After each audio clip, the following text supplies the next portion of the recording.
नमस्कार व्यूअर्स, मैं हूं अमीश देवगन। क्या हिजाब के नाम पर देश में भड़काऊ तंत्र बहुत एक्टिव हो गया है, सिस्टम को चुनौती दे रहा है।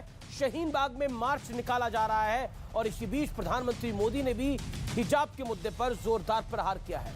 प्रधानमंत्री मोदी ने कहा है कि जब मुस्लिम बेटियों का समर्थन खुलेआम बीजेपी को मिलने लगा तो वोट के ठेकेदारों की नींद हराम हो गई। इसलिए मुस्लिम बहन बेटियों का हक रोकने के लिए नए नए तरीके खोजे जा रहे हैं। और इसी बीच हिजाब समर्थकों को बड़ा झटका लगा है। कर्नाटक हाईकोर्ट की बड़ी बेंच ने भी कोई अंतरिम राहत नहीं देते हुए कहा है कि सोमवार को अगली सुनवाई तक कोई भी पक्ष कॉलेज में धार्मिक वस्त्र ना पहने। लेकिन आज सबसे बड़ा मुद्दा है कि आखिर इस विवाद की जड़ क्या है, क्योंकि कर्नाटक में जिन लड़कियों के हिजाब पहने पर विवाद हुआ वो दिसंबर महीने तक बिना हिजाब के कॉलेज जा रही थी। फिर अचानक ही हिजाब का मुद्दा कहां से आ गया, अचानक क्यों इसे धर्म के साथ जोड़कर बवाल शुरू किया गया।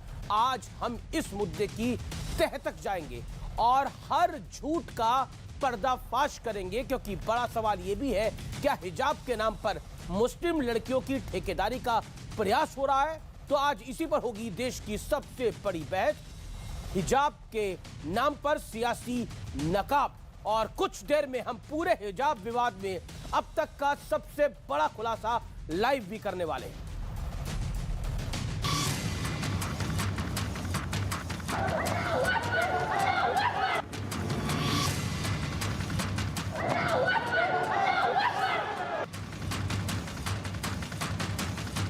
जब मुस्लिम बहन बेटियों का समर्थन खुलेआम भाजपा को मिलने लगा तो जो कुछ वोटों के ठेकेदार होते हैं उनकी नींद हराम हो गई।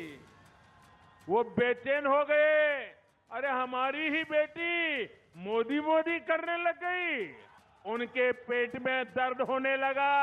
इन ठेकेदारों को लगा कि इन बेटियों को रोकना होगा और इसलिए मुस्लिम बहन बेटियों का उनको हक रोकने के लिए नए नए तरीके खोजे जा रहे हैं। वो लोग मुस्लिम बहनों को बरगला रहे हैं। जब भारत के पार्लियामेंट में दाढ़ी और टोपी के साथ बीजेपी और नरेंद्र मोदी पर तनकीद कर सकते हैं, तो ये बच्ची हिजाब पहनकर जा रही है तो क्यों रोक रहे हैं। कुछ लोग चुनावों के समय अलग अलग प्रयोग करते हैं, वातावरण खराब करने का काम करते हैं। आखिरकार देश भर के स्कूलों में, कॉलेजेस में यूनिफॉर्म होती है, तो जहां पर जो रूल है वो रहना चाहिए। हमारा तो धर्मनिरपेक्ष देश है। हर धर्म के लोगों को अपनी धर्म के अनुसार कुछ भी करने का अधिकार है। स्कूल से पढ़ाई के लिए है, यहाँ सब रिलीजियस मैटर को ना लाएं तो अच्छा है। सियासत के बीच हिजाब के समर्थन वाली ये तस्वीरें भी देख लीजिए। भोपाल में लड़कियों ने हिजाब पहनकर क्रिकेट और फुटबॉल खेला। भोपाल में ही हिजाब पहनकर बाइक भी चलाई गई। दिल्ली के शाहीन बाग में हिजाब के समर्थन में मार्च निकाला गया और जयपुर में हिजाब के समर्थन में प्रदर्शन हुआ। ध्यान रखें, हम अल्पसंख्यक नहीं है, हम हिंदुस्तान की सेकंड लार्जेस्ट मेजोरिटी है। हमें दबाया नहीं जा सकता, कुचला नहीं जा सकता। लेकिन सवाल ये है कि क्या वाकई हिजाब के नाम पर सियासी चाल चली जा रही है। आज इसी पर होगी देश की सबसे बड़ी बहस, हिजाब के नाम पर सियासी नकाब। और अब विश्लेषण का वक्त है। हिजाब की सियासी क्रोनोलॉजी का विश्लेषण समझिए। मैं आपको एक एक करके बताऊंगा। 31 दिसंबर 2021 तक, ये तारीख को दोबारा नोट करिए, 31 दिसंबर 2021 तक छात्राओं ने ना हिजाब पहना, ना कोई विवाद हुआ। 31 दिसंबर 2021 तक। 2 जनवरी 2022 तक अचानक हिजाब पहनने का दौर शुरू होता है। हिजाब को इस्लाम का अभिन्न अंग बताया गया। बीजेपी को मुस्लिम विरोधी बताया जाने लगा। कुल मिलाकर आप देखिए 31 दिसंबर को कुछ नहीं हो रहा, लेकिन 2 जनवरी को कहानी पूरी पलट जाती है। मैं इसके और पीछे भी जाऊंगा। अब से कुछ देर में मैं जो सबसे बड़ा खुलासा लाइव करने वाला हूं। लेकिन बड़ा सवाल यह है, क्या 2022 से पहले हिजाब जरूरी नहीं था क्या? कुल मिलाकर यही सबसे बड़ा सवाल है, क्या 2022 से पहले हिजाब जरूरी नहीं था और 2022 के बाद हिजाब जरूरी हुआ है? क्या इसका उत्तर प्रदेश के चुनाव से कोई बड़ा लेना देना है? ये बहुत महत्वपूर्ण बात है। आज इसका मैं विश्लेषण करूंगा। मेरे साथ गौरव भाटिया है, बीजेपी के प्रवक्ता, मेरे साथ रिजवान अहमद है, मेरे साथ सुबुही खान है, मेरे साथ शादाब चौहान है, मेरे साथ तस्लीम रहमानी है। गौरव भाटिया, आप भी वकील है पेशे से और रिजवान अहमद भी वकील है। मैं आपको थोड़ी देर के लिए बोलता हूँ, भारतीय जनता पार्टी की जो का दृष्टिकोण है उसको थोड़ी देर के लिए भूलिए, थोड़ी देर के लिए आप अधिवक्ता बन जाइए और मैं आपसे एक सीधा सवाल पूछता हूं, क्योंकि आप सुप्रीम कोर्ट के सीनियर एडवोकेट हैं। भारत का संविधान क्या यह कहता है कि स्कूलों के अंदर हिजाब पहन के जाना चाहिए या फिर उसकी अनुमति दे देता है? अमीर जी, देखिए, आपने बड़ा महत्वपूर्ण सवाल पूछा है। सबसे पहले तो मैं ये कहूंगा कि इसको धर्म के चश्मे से नहीं देखना चाहिए, इसको समानता और अनुशासन जो स्कूल में जरूरी है, जो शिक्षा का मंदिर है, उसके चश्मे से देखेंगे तो कोई दिक्कत नहीं आएगी। और हमारे संविधान में अनुच्छेद 14 है जो कहता है इक्वालिटी बिफोर लॉ, कानून के सामने सब बराबर है। 15 कहता है कि लिंग, जन्म स्थान और जात और धर्म के नाम पर कोई भेदभाव नहीं हो सकता है। और ये कहते हैं अनुच्छेद 25 कहता है कि अनुच्छेद 25 अधीन है लोक व्यवस्था, सदाचार और स्वास्थ्य के मामलों में कानून लाया जा सकता है। कर्नाटका एजुकेशन एक्ट 1983 से है। अमीर जी, आपने बिल्कुल सही बात कही। 2021 में तो ये हमारी बहनें हिजाब पहन के नहीं आ रही थी, तो ये 22 में एकदम से क्या हुआ? और सबसे बड़ी बात आपके चैनल पे जो मैं कहता हूं, 3 दिन इस मामले में सुनवाई चली। एक जज ने बड़ी बेंच को, खंडपीठ को रेफर किया और 3 जजेस की आज बेंच ने सुनवाई करी। चीफ जस्टिस कर्नाटका हाईकोर्ट के उसका हिस्सा थे। इनको अंतरिम आदेश नहीं मिला, रोक नहीं लगी। इसका क्या मतलब है कि प्रथम दृष्टया ये संवैधानिक है। और कोर्ट ने एक बड़ी जरूरी बात कही, उन्होंने कहा धर्म को कॉलेज और स्कूल से बाहर रखिए। और ये क्यों कहा मैं आपको बताता हूं। संविधान में सबके अधिकार बराबर है। मान लीजिए एक धर्म का व्यक्ति है जो उनकी आस्था है कि हम वस्त्र नहीं पहनेंगे, वो बिना वस्त्र पहने अगर क्लास में आ जाए और वहां पे बैठ के पढ़ाई करना चाहे तो क्या कोई भी बहन हमारी होगी उसको कबूल होगा? इसीलिए सभी को साथ में लेके चले, समन्वय बना के चले, सबसे बड़ा खुलासा करने का, हिजाब विवाद में सबसे बड़ा खुलासा लाइव करने का। मैं आपको बताता हूं ये पूरा घटनाक्रम शुरू कैसे हुआ। व्यूअर्स, थोड़ी देर के लिए रिपोर्ट को थोड़ा अलहदा रख दीजिए। अब मैं आपको बताता हूं ये विवाद शुरू कैसे हुआ। मैं आपको लेके चलना चाहता हूं सितंबर 2021 में। व्यूअर्स, इसे ध्यान से सुनिए। सितंबर 2021, इस तारीख को नोट करिए, सितंबर 2021। कैंपस फ्रंट ऑफ इंडिया ने कॉलेजों में एक मुहिम शुरू की। सीएफआई पर कट्टर सोच वाला संगठन होने का आरोप है। कैंपस फ्रंट ऑफ इंडिया जो है वो सीएफआई है और उस पर कट्टर संगठन होने का आरोप है। सीएफआई ने छात्राओं के लिए सदस्यता अभियान चलाया। कैंपस फ्रंट ऑफ इंडिया पर पीएफआई का हिस्सा होने का आरोप है। मैं दोबारा कह रहा हूं, सितंबर 2021। अब आता हूं अक्टूबर 2021। कैसे ये 2021 में कोई दिक्कत नहीं थी, कोई हिजाब डाल के नहीं जा रहा था, लेकिन 2022 में कैसे हिजाब आ गया? ये पूरी कहानी पहली बार टेलीविजन पर मैं आपके समक्ष रख रहा हूं व्यूअर्स, इसलिए इसे ध्यान से सुनिए। अक्टूबर 2021, हिजाब विवाद में कथित पीड़ितों ने ट्विटर पे अकाउंट बनाया। ट्विटर अकाउंट पर खुद को हिजाब बैन पीड़ित बताया गया। ये पूरी क्रोनोलॉजी को आप समझिए, पूरी सोची समझी साजिश थी। उसके बाद नवंबर 2021 में हम आते हैं। नवंबर 2021 बहुत इंपॉर्टेंट महीना रहा इस पूरे घटनाक्रम के लिए। कथित पीड़ितों पर सीएफआई हैशटैग कैंपेन में शामिल होने का आरोप है। पहले नई शिक्षा नीति के खिलाफ ट्वीट किए गए, फिर बाबरी के समर्थन में ट्वीट किए गए। लाउड स्पीकर से आजान को लेकर भी एक कैंपेन चला जिसका ये हिस्सा बने। यानी कुल मिलाकर पूरा खेल सितंबर में शुरू हो गया, अक्टूबर में इसको परवान चढ़ाया गया, नवंबर में इसको पूरी तरह से लॉन्च किया गया। अब आप आइए जनवरी के अंदर, दिसंबर के महीने में कुछ नहीं होता है, जनवरी में आइए। 2 जनवरी से कई शिक्षण संस्थानों में हिजाब का विवाद हुआ। जबरन कुछ छात्राओं ने हिजाब के साथ घूमने की कोशिश करी। मेरा बड़ा सवाल यह है, यह सब कुछ प्लान था, कर्नाटक की सरकार क्या कर रही थी? Point number 1। और अगर यह सब कुछ प्लान है और यह पूरा प्लान वे में हुआ है, तो इस पे इसका मतलब 2022 यूपी चुनाव से पहले पूरी रोटी सेकने की कोशिश हुई है। पहले राउंड का चुनाव था, इस पूरे विवाद को परवान पे चढ़ाया गया। अब मैं बढ़ता हूं आगे। सवाल है, क्या छात्राओं के दिमाग पे साजिशन, मैं इसको जिम्मेदारी से शब्द को इस्तेमाल कर रहा हूं, साजिशन, कट्टर सोच भरी गई है? यह सबसे महत्वपूर्ण पॉइंट है। व्यूअर्स, अब आप पे मैं निर्णय छोड़ता हूं। हिजाब का यह पूरा विवाद खड़ा किया गया है, कोई इसको किसी चीज से जोड़ रहा है, कोई किसी चीज से जोड़ रहा है, लेकिन यह पूरा विवाद मैन्युफैक्चर्ड है, यह पूरा विवाद तैयार किया गया है। सबसे महत्वपूर्ण यह है, आज दुख होता है कि शिक्षण संस्थानों में इस तरह की प्लानिंग हो रही है ऐसे विवाद खड़े करने की। रिजवान अहमद, हमने तो वो भी तस्वीरें देखी हैं, वो तस्वीरें मेरे पास हैं, आपने भी देखी होंगी, जब सद्दाम हुसैन के साथ भी बिना विवाद, बिना हिजाब की महिलाएं खड़ी होती थी उसी स्कूल और कॉलेज के अंदर। लेकिन एक दौर आया कि वहां पर भी हिजाब आया। हम बनाना क्या चाहते हैं? ये खुलासा जो इस समय न्यूज 18 पर हम कर रहे हैं, ये बहुत महत्वपूर्ण है। रिजवान अहमद, ये पूरा प्लान वे में हुआ है।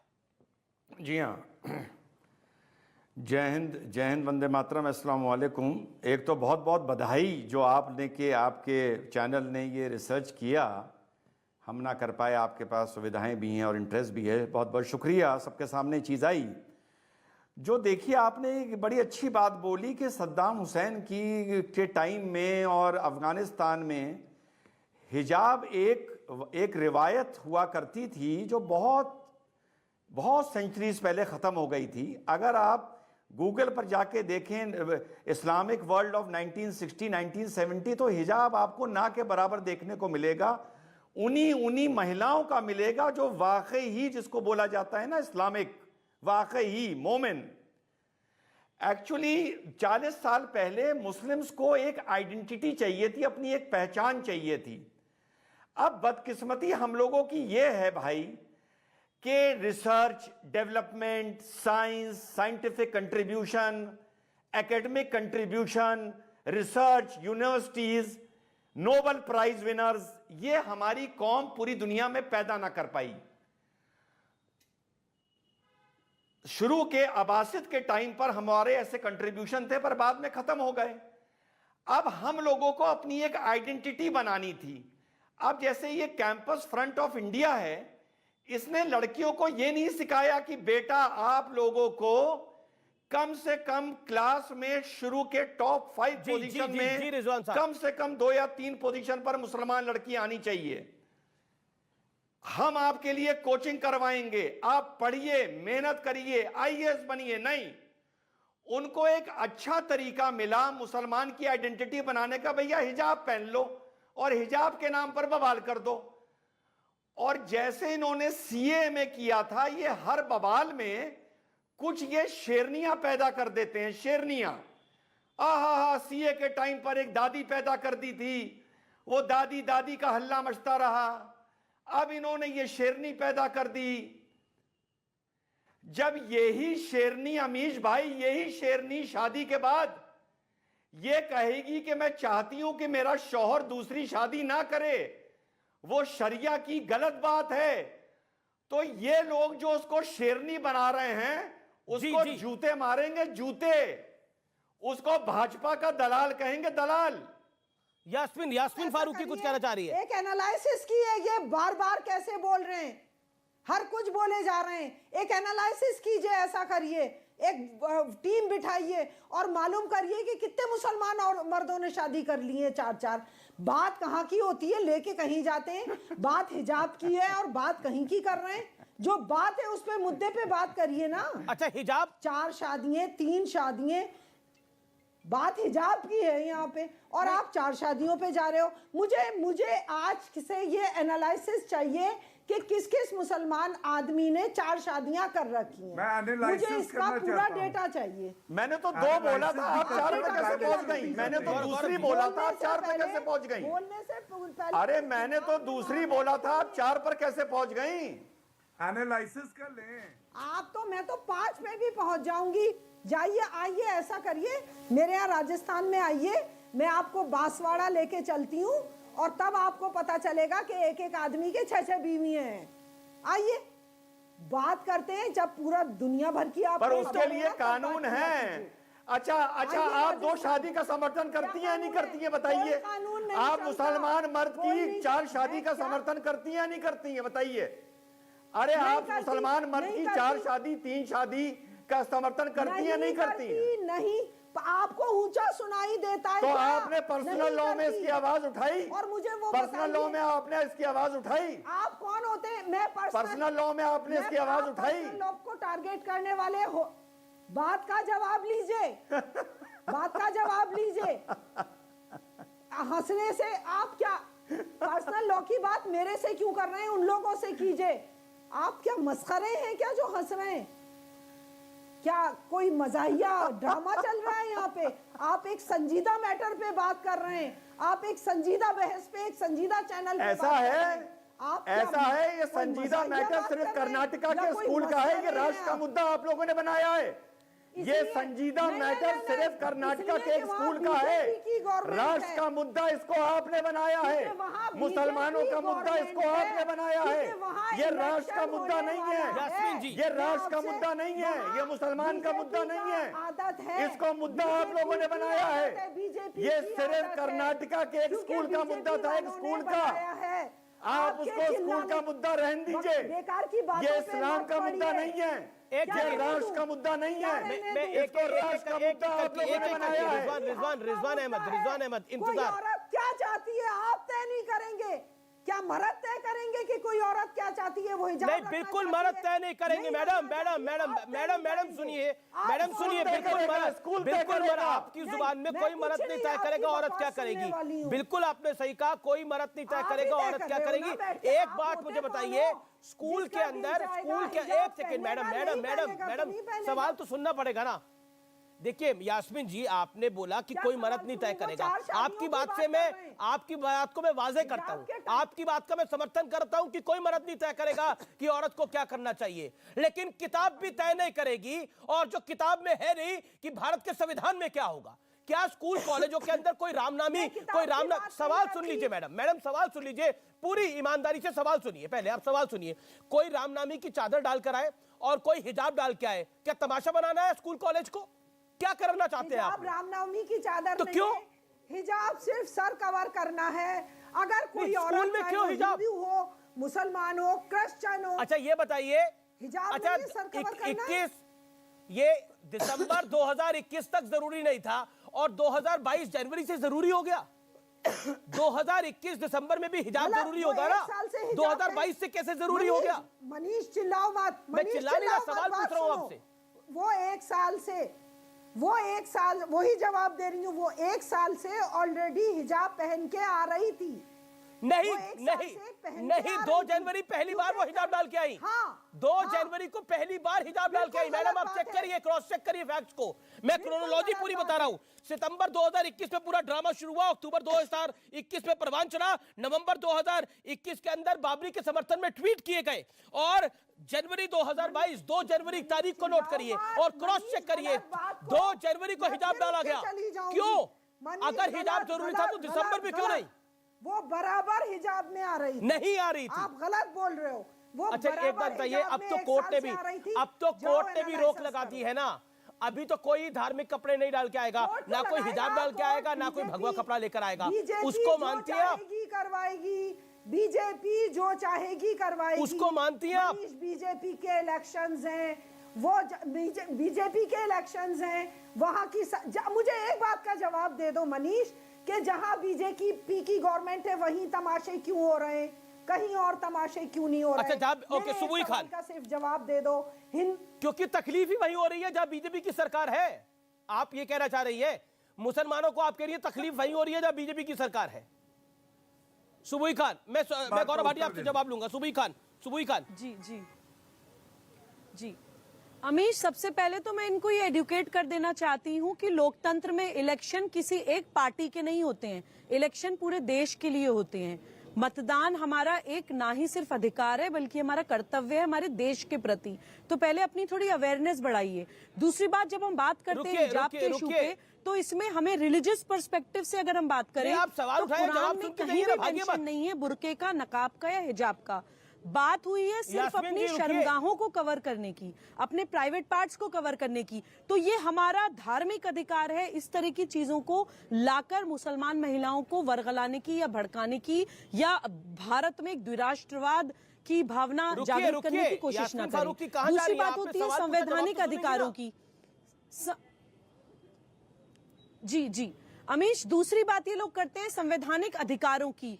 हमारे संविधान में अनुच्छेद 12 से अनुच्छेद 35 मौलिक अधिकारों की बात करते हैं, लेकिन कोई भी अधिकार एब्सोल्यूट नहीं है। आर्टिकल 25 हमें हमारा मजहब का पालन करने का, प्रचार करने का, प्रसार करने का, प्रवचन करने का अधिकार देता है, लेकिन हमें कुछ कंडीशंस माननी होती हैं, तब हम वो अधिकार एक्सरसाइज कर सकते हैं। सार्वजनिक व्यवस्था यानी पब्लिक ऑर्डर, नैतिकता यानी मॉरलिटी, और डिसेंसी यानी कि शिष्टता। बिकनी पहनना भी महिला का अधिकार है, लेकिन वो बिकनी पहन के कोई शॉपिंग मॉल नहीं जा सकती है या किसी मंदिर मस्जिद गुरुद्वारे में नहीं जा सकती है। जिस जगह आप जा रहे हैं पब्लिक प्लेस में, वहां का आपको एक कोड ऑफ कंडक्ट, एक वहां के रूल्स, कायदे कानून मानने पड़ते हैं। अगर आप बात करते हैं कि हाँ ये राइट टू रिलीजन है, तो आप अलीगढ़ मुस्लिम यूनिवर्सिटी में या जामिया मिलिया इस्लामिया में पढ़ने वाले गैर मुसलमान छात्रों को ये राइट टू रिलीजन क्यों नहीं देते हैं? वहां पे आप शेरवानी और शलवार कमीज पहनने के लिए मजबूर क्यों करते हैं? एक आखिरी सवाल मैं पूछना चाहती हूँ अमीश, जो लोग नकाब को प्रमोट करते हैं, आप इमेजिन करिए कि आपके घर में कोई डोरबेल बजाए एक नकाबपोश व्यक्ति, क्या आप बिना उसकी पहचान देखे अपने घर में घुसने देंगे? अपने घर की सुरक्षा के लिए हम इतना संजीदा होते हैं, लेकिन हम समाज में और देश में चाहते हैं कि घूमते फिरें। इन सवालों के जवाबों पर मनन करिए तार्किक तौर पर, तब कहीं जाके आपको समझ आएगा कि हो क्या रहा है। एक आपने इंपॉर्टेंट पॉइंट को रखा, मैं शादाब चौहान को चर्चा में लेके आना चाहता हूँ। शादाब चौहान और तस्लीम रेमानी दोनों इंतजार कर रहे हैं। शादाब, मैं आपसे जानना चाहता हूँ, मूलतः ये बात इस्टेब्लिश हो रही है कि ये पूरी कहानी को गढ़ा गया, इस पूरी कहानी को बनाया गया, इसका लार्जर गोल यही था, तमाशा बनाना। अगर हिजाब जरूरी था तो वो 2021 में भी जरूरी होना चाहिए था, वो 2022 में भी जरूरी होना चाहिए था। लेकिन फैक्ट्स ये कहते हैं कि 2021 में हिजाब नहीं था, लेकिन 2 जनवरी 2022 को हिजाब आ गया।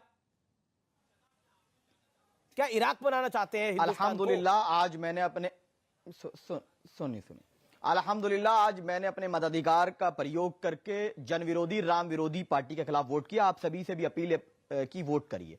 अब आता हूं आपके सवाल पर, हिजाब पे। हिजाब पहनना हो या हमारे हिंदू भाई हाथ में कलावा पहनते हैं, तिलक लगाते हैं, और सिख भाई टर्बन पहनते हैं, सिख नन जो डॉक्टर होती हैं वो भी कवर करके रखती हैं, क्या सबको खत्म करके भारत के कल्चर को खत्म कर देंगे आप?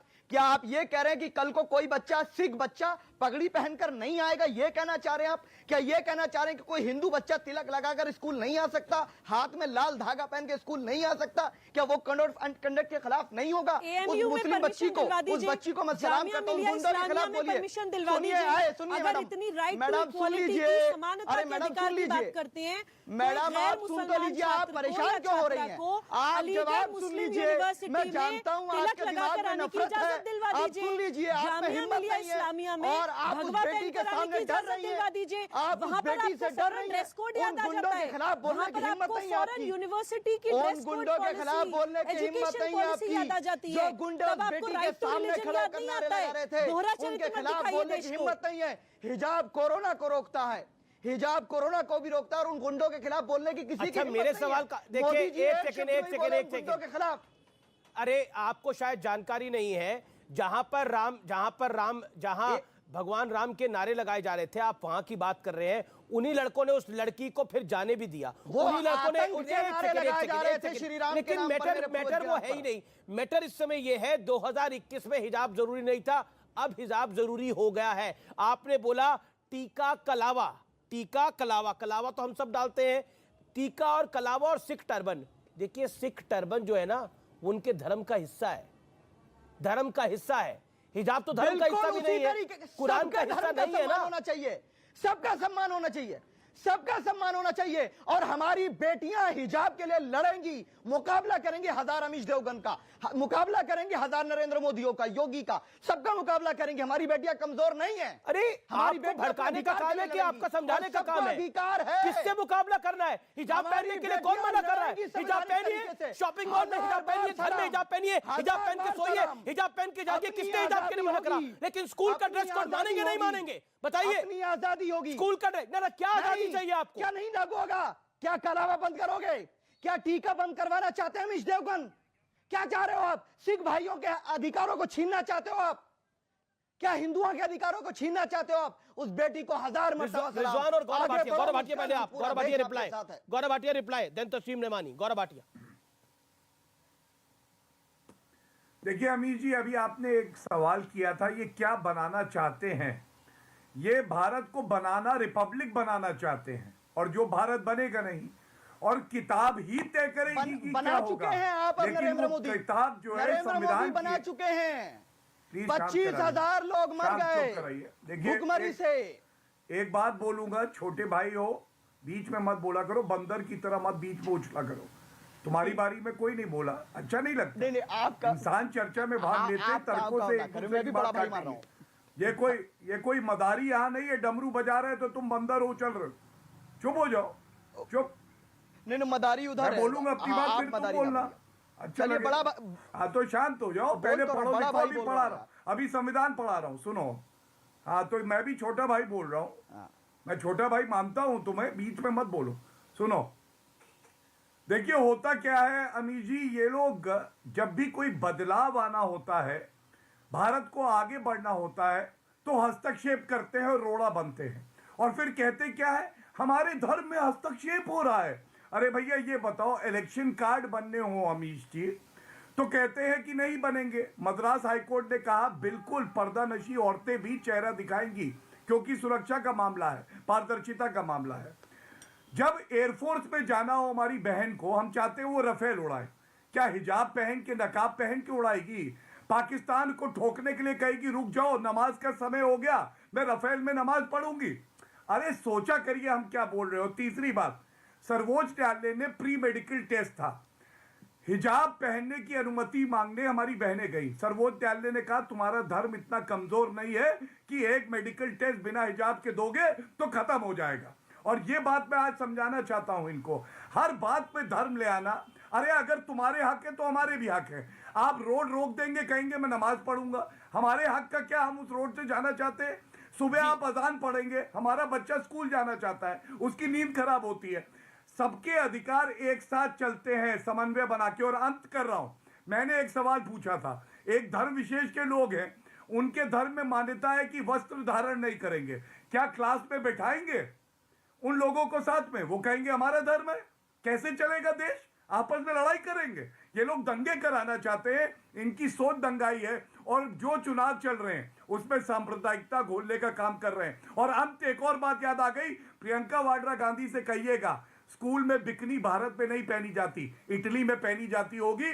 वो ये सब बातें ना करे जो ओछी, घटिया और हल्की मानसिकता दिखाती है। ठीक है, मैं तस्लीम रेमानी आपके पास आता हूं। देखिए कार्यक्रम को मैं आपको मौका दूंगा, शदाब आगे। तस्लीम रेमानी रुकिए। तस्लीम रेमानी, लड़ाई अगर लड़नी है तो लड़कियों को अच्छी शिक्षा की लड़ाई लड़ी जाए, क्योंकि बोला गया ना हमारी बेटियां लड़ेंगी। बेटियों को लड़वाइए, बेटियों को अच्छी शिक्षा के लिए लड़ाइए, बेटियों की आजादी के लिए लड़वाइए। लेकिन लड़ाई करवाना चाह रहे हैं हिजाब के ऊपर, बंधन के ऊपर। कोई बोले घूंघट को जो है उसके लिए मैं लड़ाई लड़ूंगा। अरे घूंघट से बाहर निकलने की लड़ाई है। अगर घूंघट सही नहीं है तो हिजाब कैसे सही हो सकता है? लड़ाई लड़नी है तो शिक्षा की लड़ाई लड़िए उन बच्चियों की।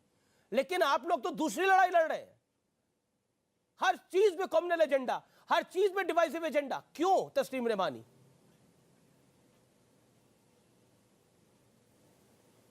आप बोल चुके हैं क्या? जी बोलिए। क्या मैं शुरू करूं? जी अच्छा। जी।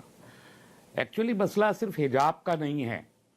अभी गौरव भाटिया ने जितनी सारी चीज़ें कोट की हैं, मैं तो 25 मिनट से सुन ही रहा हूं, उसमें उन्होंने हिजाब के अलावा नमाज का जिक्र भी किया है, उन्होंने अजान का जिक्र भी किया है, उन्होंने और बहुत सारे इस्लाम, उन सबका है मसला। मसला ये है कि इस मुल्क में मुसलमान नमाज भी ना पढ़ें, यहाँ पर अजान भी ना हो, यहाँ पर कुरान की भी तिलावत ना हो, यहाँ कोई हिजाब भी ना पहने, किसी किस्म की कोई आइडेंटिटी इस्लाम और मुसलमान के नाम पर गौरव भाटिया और इनके गैंग को नहीं चाहिए। इनको चाहिए कि सबके सब लोग, इनका गैंग चाहता है कि सबके सब लोग इन्हीं की जो पद्धति है उसी को फॉलो करें। और इसके लिए वजीर आजम तक, जो इस मुल्क के वजीर आजम सबसे सम्मानित पद है, दूसरे नंबर का, वरगलाते हैं खड़े होके इलेक्शन की रैली में। चूंकि इलेक्शन जीत नहीं सकते, मालूम है कि फर्स्ट फेज में 58 सीटों में से 18 जीतनी मुश्किल हो रही हैं, इसलिए आप उठा के ले आए एक रिलीजियस इशू। मुझे ये हिजाब, दो अलग इशू है, हिजाब एक इशू है, यूनिफॉर्म एक दूसरा इशू है, दोनों अलग अलग इशू है। लेकिन चर्चा यूनिफॉर्म पे नहीं हो रही, चर्चा हिजाब के ऊपर हो रही है।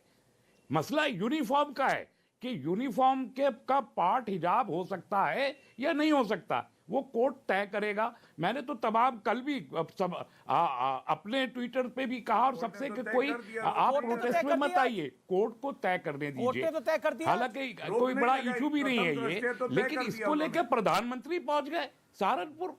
इससे साबित हुआ कि आप इसका एक पॉलिटिकल मिल्किंग भी करना चाहते हैं, नंबर एक शॉर्ट टर्म में, और लॉन्ग टर्म बेसिस पे आप इस्लाम के ऊपर हमला भी करना चाहते हैं। और इस हिजाब में आप भी आप भी हिजाब में, अमीश देवगन और मैं भी हिजाब में हूँ, और जितने लोग बैठे हैं सब हिजाब में। हिजाब का मतलब किसी भी चीज को ढकना होता है, इसके अलावा कुछ नहीं। ठीक है, ठीक है, तो हिजाब में तो आप जायज बात कह रहे हैं कि हिजाब का मतलब और किसी ये भी भी चीज अगर को और ढकना होता है, इस्लाम पर हमला करना चाहते हैं, इस्लाम पर हमला करना चाहते हैं, नमाज भी रोकना चाहते हैं, लेकिन मैं आप ही नमाज से रोकने की बात पूछना किसी ने चाहता नहीं हूँ, बोली। वो निर्वस्त्र कम्युनिटी आखिर कौन से स्कूल में पढ़ाई जाती है? नहीं, क्या वो जाहिल है? रोड अगर बंद करके नमाज पढ़ी जाएगी तो वो गलती होगा ना? या आप किसी गलत बयानी से काम ले रहे हैं? एक सेकंड, सड़कें बंद करके अगर नमाज पढ़ी जाएगी तो वो गलत तरीका होगा ना?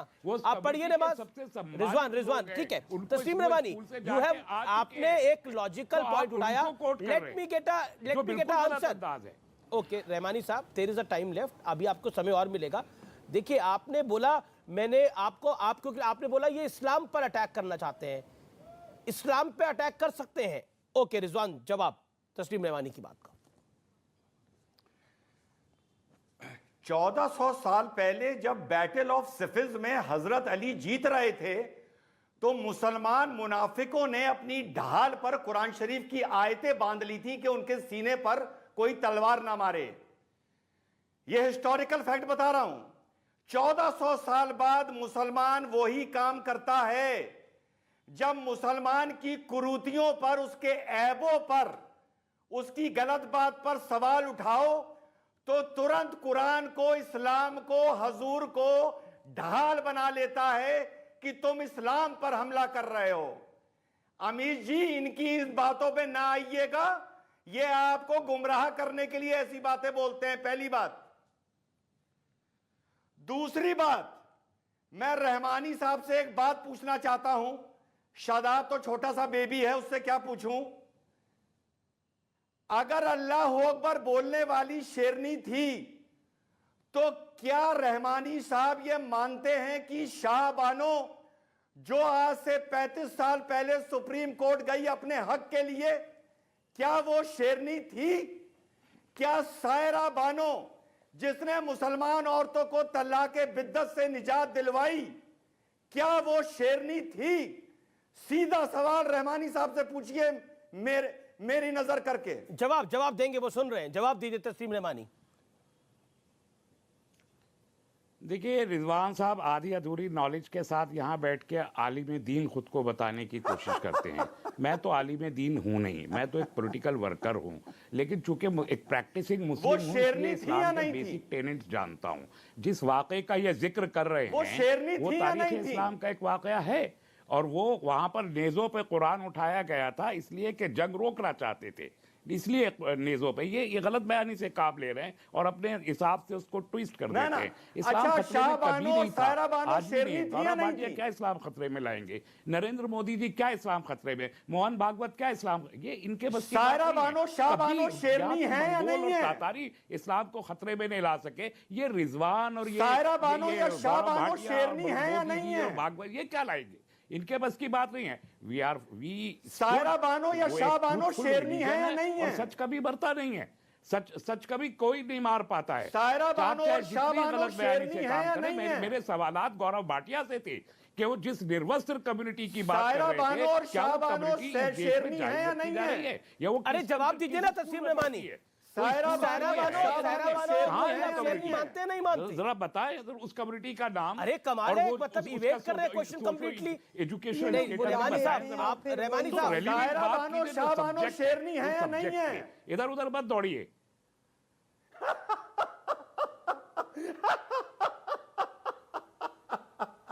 नहीं, सायरा बानो और सायरा बानो, सायरा बानो, सायरा बानो शेरनी है या नहीं है? तशरीफ रखते हैं कि मैं किसी पागल खाने में बैठा हूँ। नहीं, पर सायरा बानो, अच्छा ये बताइए ना कि कोई मर्यादा होनी चाहिए, बिल्कुल मर्यादा होनी चाहिए। सायरा बानो डिबेट शेरनी थी कि नहीं थी? चाहिए। पब्लिक लाइफ में पब्लिक स्पीकिंग का एक डिकोरम है। अगर वो नहीं है, सायरा बानो, शाह बानो शेरनी है या नहीं है? कर ले पब्लिक लाइफ का। अरे मैं बिल्कुल पब्लिक लाइफ का सारा डेकोरम मान रहा हूं, लेकिन पब्लिक लाइफ में ये भी तो कहा जाता है कि सवाल का जवाब दीजिए। एक सेकंड रिजवान साहब, रिजवान साहब थोड़ा इंतजार करिए। क्या सायरा बानो, शायरा बानो शेरनी थी कि नहीं थी? अल्लाह अकबर कहने वाली शेरनी थी तो वो थी कि नहीं थी जिसने ट्रिपल तलाक से आजादी दिलाई, जो कोर्ट में खड़ी हो गई? वो शेरनी थी कि नहीं थी? देखिए मुझे डेविएट करने की कोशिश मत कीजिए और मेरे मुंह में अल्फाज यास्मीन जिस तरीके से यास्मीन फारूकी बात कह रहा हूं आज आपसे, यही यास्मीन फारूकी का रुख करते हैं के अंदर उसका इंपैक्ट आप देख लेंगे। कोर्ट का फैसला आवाज मिल रही है आपको? के खिलाफ आया तो कोर्ट का फैसला अगर हिजाब के खिलाफ आया तो शाहबानो इस मुल्क में दोहराया जाएगा, बस ये जान लीजिए। नहीं, पर ये मुझे सवाल का जवाब तो मिला ही नहीं ना। आप तो घबरा रहे। अल्लाह अकबर कहने वाली शेरनी है, जिसने जो कोर्ट में खड़ी हुई तलाक़े बिद्दत को खत्म करने के लिए, वो शेरनी नहीं थी। जो कोर्ट में खड़ी हुई अपने पति के खिलाफ, वो शेरनी नहीं थी। जिसका फैसला पार्लियामेंट ने पलट दिया, वो शेरनी नहीं थी। क्योंकि ये मानसिकता को एक किसके फारसी की बड़ी मशहूर कहावत है, नहीं जवाब जाहिला। देखिए अब कौन जाहिल है, कौन जाहिल है, कौन जाहिल नहीं है, ये तो पब्लिक देख रही है।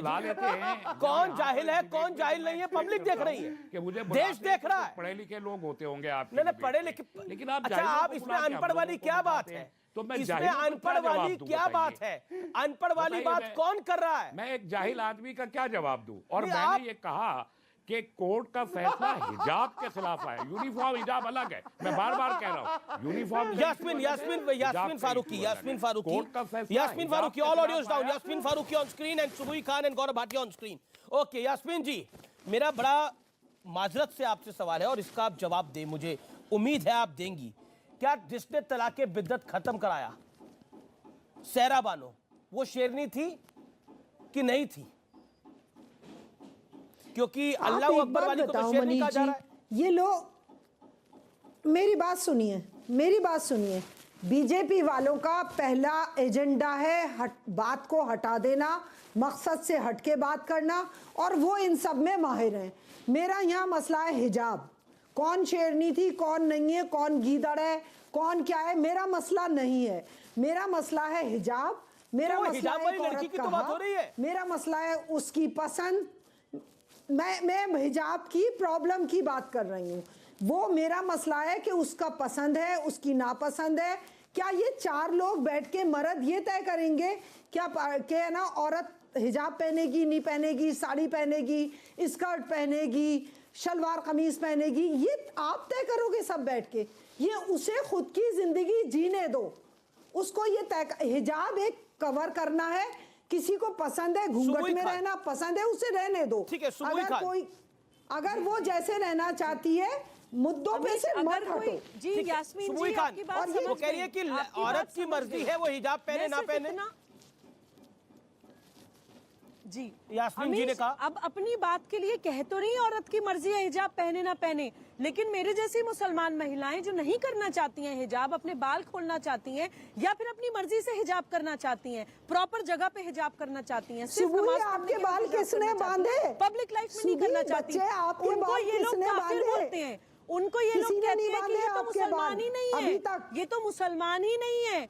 सुबूही खान को जितने भी तथाकथित किसी के मुसलमान है नेशनल टीवी पर आए दिन काफिर बोलते हैं, सिर्फ इसलिए क्योंकि मैं आपकी बांधी हुई जंजीरों में अपने आप को जकड़ा महसूस नहीं करती, मैं आपके so called rules and regulations को नहीं मानती जो एक्चुअली इस्लामिक रूल्स भी नहीं है, आप लोग बनाते हैं।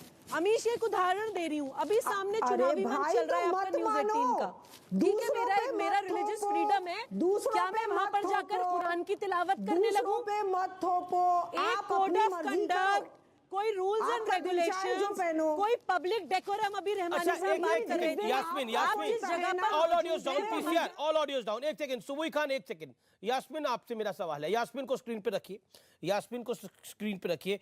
आप कह रही हैं ये बीजेपी वाले कर रहे हैं, बीजेपी वाले नहीं कर रहे, आप ये कहने की कोशिश कर रही है कि हिजाब डाल के मुसलमान पक्का हो जाता है, अगर बिना हिजाब के स्कूल चली जाएंगी तो वो मुसलमान नहीं रहेंगी लड़कियां, और ये समस्या 2021 में नहीं थी, 2022 जनवरी से क्यों शुरू हुई, इसका कारण क्या है? ये गलत है, ये गलत है। वो साल भर से हिजाब पहन के आ रही थी, आप पानी गलत कह रहे हो। वो साल भर से हिजाब पहन के आ रही थी, हिजाब में इस्लाम नहीं है, तो फिर क्यों इसके लिए इतनी जिद? स्कूल के अंदर कोई हिजाब डाल के आएगा, कोई रामनामी चादर लेके आएगा, सिस्टम को हम क्यों खराब करना चाहते हैं? मेरा पॉइंट यही है।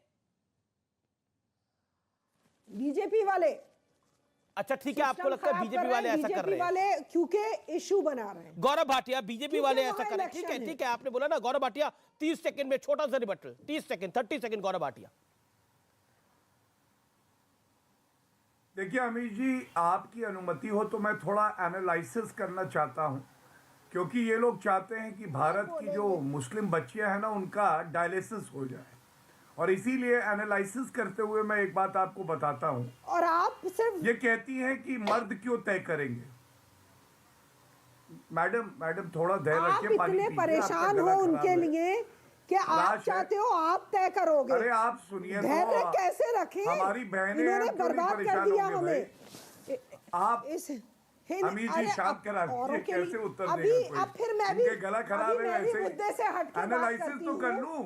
अभी दिल्ली में अरे एनालिसिस तो कर दूं मैडम, आप ही से प्रश्न है, चलिए आपसे प्रश्न हुआ उस वक्त कहाँ सुनिए प्रश्न सुनिए। उस वक्त कहाँ थे? All India Muslim personal law board जिसकी आप मेंबर हैं, ट्रिपल तलाक नहीं करती, जब बोर्ड की बात नहीं करती, मैं बोर्ड की बात नहीं करती, मुझसे मेरी बात। अब देखिए बौखलाई हुई है कि नहीं? मैडम मत करिए, अच्छा नहीं लगता। मेरी बहन, बड़ी बहन, माता जी, दादी शेरनी, आप तो शेरनी है। सुनिए तो, शेरनी आपको शर्म नहीं है? शेरनी सुनिए तो, ये लीजिए, मैं आपको शेरनी बुला रहा हूँ, आपके लिए शर्म नहीं है? अरे all India Muslim personal law board में कितनी औरतें थी जब ट्रिपल तलाक खत्म हो रहा था? ट्रिपल तलाक ठीक है, कितनी औरतें थी बताइए? नहीं कर रही। All India Muslim personal law board मुद्दे पे आओ। नहीं, मैं मुद्दे पे आ रहा हूँ, एक सेकंड। मैं शदाब चौहान गौरव भाटिया में वापस लौट के आता हूँ। शदाब चौहान 20 सेकंड के अंदर एक सवाल का जवाब दीजिए। क्या आपको लगता है कि कुछ लोग अलग अलग समय पर अलग प्रयोग करते हैं, उसी प्रयोग का ये भी हिस्सा है? क्योंकि हिजाब जो 2021 में नहीं था वो 2022 में है। हिजाब जरूरी है, पढ़ाई जरूरी है? आपकी नजर में हिजाब जरूरी है, पढ़ाई जरूरी है? सुन लीजिए, हिजाब जरूरी की पढ़ाई जरूरी? Step by step. अब सुन लीजिए, कुछ लोग समय समय पर प्रयोग करते हैं मुसलमानों को टारगेट करके देश के मुख्य मुद्दों से भटकाने का। कभी नमाज, कभी हिजाब, कभी ट्रिपल तलाक, ये तमाम बेहुदा हिजाब जरूरी, पढ़ाई जरूरी, टारगेट करके देश के मुद्दों को भटकाने का। हिजाब जरूरी, पढ़ाई जरूरी। और शिक्षा के लिए हिजाब के साथ शिक्षा होगी तो देश ज्यादा हिजाब के साथ शिक्षा होगी तो देश ज्यादा आगे बढ़ेगा। रिजवान अहमद, हिजाब के साथ शिक्षा होगी तो मुसलमान आगे बढ़ जाएगा। देश आगे बढ़ेगा। अमीश भाई, इस पे जो मेरा मत है वो बतौर मुस्लिम, बतौर भारतीय बिल्कुल सीधा है। जिसको हिजाब पहना है उसे हिजाब मुबारक हो। ना गौरव भाटिया को हिजाब से प्रॉब्लम होनी चाहिए, ना है, और ना अमीश देवगन को होनी चाहिए और है। जो भी संस्था, जो भी स्कूल, जो भी ऑफिस, कुछ भी जो हिजाब की अनुमति दे रहे हैं वहां मुसलमान औरत हिजाब पहने, उसे मुबारक हो। जो नहीं दे रहे हैं वहां से मुसलमान औरत अपना खुदा हाफिज कर ले और वहां पढ़ने के लिए या नौकरी करने के लिए चली जाए जहां पर हिजाब पहनने की इजाजत है। 100 की सीधी बात, कानून के ऊपर, चाहे वो स्कूल का हो चाहे देश का हो, ना सही बात, कानून से ऊपर कोई नहीं, भगवा रहेगा, कुछ नहीं रहेगा। कानून से ऊपर कुछ नहीं है। ये प्लान है आपका, भगवा तो लहरा दिया वहां तिरंगे की जगह। इनको परेशान करने का, उन्हें घर बिठाने का आपके प्लान है, मुस्लिम ख्वातीन को घर बिठाने का कि वो ना पढ़े और इस आड़ में उनको जाहिल रखने का। ये बीजेपी का प्लान है और वो उसमें सक्सेसफुल हैं, क्योंकि बहुत सारे ऐसे लोग होंगे, क्योंकि आपने इशारा कर दिया ना। जवाब 10 सेकंड रिजवान, 10 सेकंड। बीजेपी का प्लान है, गौरव भाटिया से भी मैं जवाब ले लूंगा। Rizwan 10 second, Rizwan 10 second. ये जाहिल बनाने का प्लान है। मुसलमानों को अपनी कमी छुपाने के लिए किसी ना किसी की पर्ची फाड़नी पड़ती है। कहीं ये इजराइल की फाड़ते हैं, कहीं ये यहूदी की फाड़ते हैं, कहीं ये कांग्रेस की फाड़ते हैं, कहीं ये भाजपा की फाड़ते हैं, कहीं ये जनसंघ की फाड़ते हैं। इन्हें कोई ना कोई पर्ची फाड़नी है किसी के ऊपर। अपने गिरेबान में झांक के नहीं देखते, अपनी गलती नहीं देखते, अपने गिरेबान में झांक के नहीं देखते। किसी ना किसी के नाम पर इनको पर्ची फाड़नी है बस। मुझे समझ में नहीं आ रहा, मुझे समझ में नहीं आ रहा। Okay, Gaurav Bhatia 10 second, Gaurav Bhatia 10 second. देखिए, उन लड़कियों को अगर उठा लिया गया पढ़ने से, मुस्लिम बच्चियों को पीछे रखना चाहते हो, कौन जिम्मेदार होगा? सुनिए, ये हलाला करा के 4 बीवियों में से एक बना के, ट्रिपल तलाक करवा के हिजाब। बहुत बहुत शुक्रिया आपका हमारे साथ जुड़ने के लिए। इस चर्चा को मैं यही समाप्त करता हूँ। फिलहाल आर पार में इतना ही, लेकिन सोच के देखिए, हिजाब ज्यादा जरूरी हो गया है किताब से, यानी पढ़ाई से। अफसोस है।